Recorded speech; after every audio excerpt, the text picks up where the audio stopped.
On the 8th of the Jewish month of Ab, in late July 70 AD, Titus, the son of the Roman Emperor Vespasian, who was in command of the 4-month siege of Jerusalem, ordered his entire army to prepare to storm the temple at dawn. A total of 60,000 Roman legionaries and local auxiliaries were eager to deliver the final blow to the defiant but broken city. Within the walls, 500,000 starving Jews survived in diabolical conditions. Some were fanatical religious zealots, some were freebooting bandits, but most were innocent families with no escape from this magnificent death trap. This final desperate struggle would decide not only the fate of the city and her inhabitants. The Romans had built ramps up against the walls of the temple, but their assaults had failed. Titus told his generals that his efforts to preserve this foreign temple were costing him too many soldiers, and he ordered the temple gates set alight.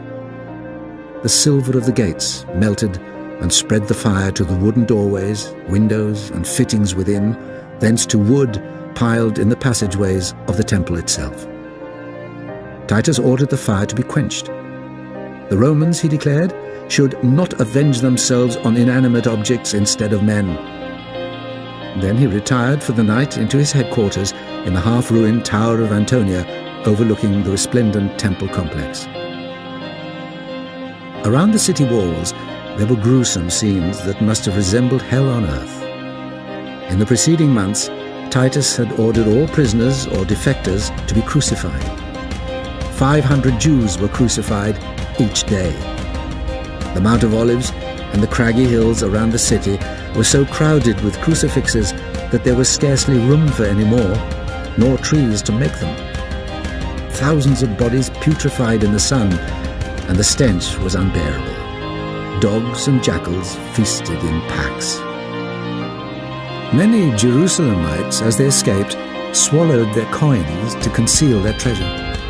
They emerged, swelled like men with dropsy, but if they ate, they burst asunder. As their bellies exploded, the soldiers discovered their reeking intestinal treasure troves, so they started eviscerating all prisoners while they were still alive.